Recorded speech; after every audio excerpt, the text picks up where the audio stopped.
Siyempre, ate kasi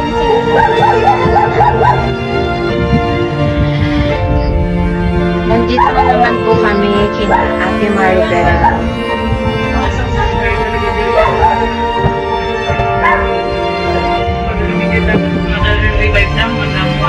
Ay, ang mama mo na. Si Ate Maribel po ay may pinagdadaanan. Namatay po yung pinsan niya. Tapos ate din na ipadamat na ison. Nasinsin niyo mo ba? Ay, isang dadidido kanya.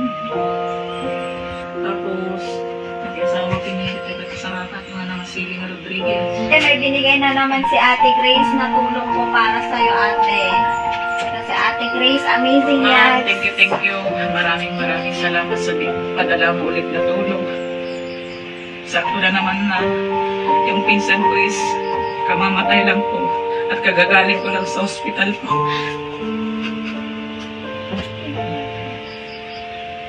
Sana mas marami pa pong blessing na ibalik ni Lord sa iyo, Ma'am Grace. Hindi ko man ito mababayaran ng material na bagay, pero pinagdarasal ko po na mas maraming ibalik ni Lord na blessing sa iyo. Sana palang araw lahat ng kabutihan pinagkakaloob mo po sa akin. Gagaling po ako kahit sinabi na po ng doktor na paralisado na po yung ugat ng mga puso ko, pero patuloy pa rin akong lumalaban para sa aking pamilya at pinagdarasal ko din po na lahat ng tumutulong sa akin ay i-bless ni Lord lahat. Lalong-lalo na sa iyo, Ma'am, napakalaking halaga ng binigay mo po sa akin. Maraming salamat po. Pasensya na po kasi kamamatay ko ng pinsan ko.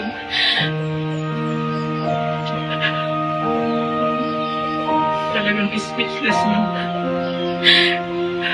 Hindi lang ate, huwag mong pigilan. Ito mga nasakit na bang ito. Galing ko lang po sa doktor mo. Alam na, ganito na naman yung mangyayari. Napakabuti niya po pinsan ko sa akin. Lagi siya nagbibigay ng gulay na ulam.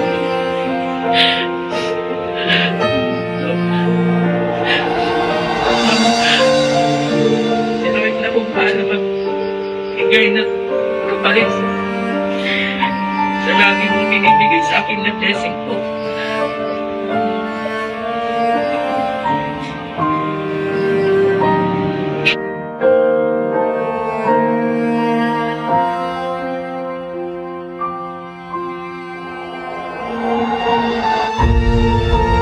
Kaya pa kami take out.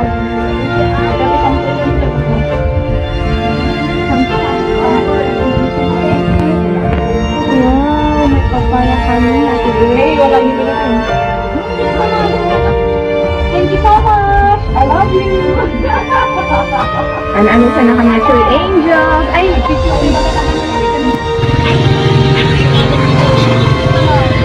ayan, nangunguha kami ng mangga.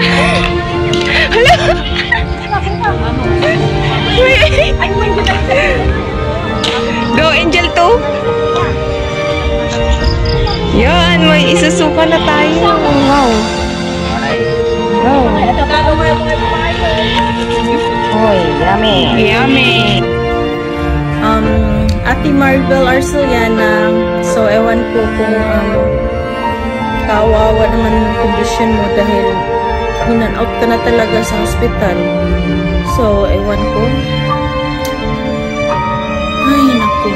Basta si Papa God na lang po ang bahala sa'yo. So, yun lang. Tuloy-tuloy pa rin ang laban. Pray lang talaga tayo. Doon tayo kay Papa God mag-ano ng lahat ng ating dinadaing sa buhay. Dahil pareho naman tayo, lahat ng tao ngayon. Kahit ako, meron din naman akong inaano na health issues. Pero yun nga lang, sa upcoming meron din akong upcoming surgeries next week. So, I don't know. So, I hope everything will be fine. So, laban lang tayo, ate. Ate Maribel, huwag kang mawala ng pag-asa. So, yun lang. And then, sa lahat ng Team Lintik and to all my YouTube subscribers, mega love shout out sa inyong lahat. And thank you so much for keep supporting my channel. So, please continue to support. And sa mga hindi pa nakapag-subscribe, thank you so much. Mag-subscribe na rin kayo. Hit the notification bell that will notify you for all my videos, my new videos we uploaded.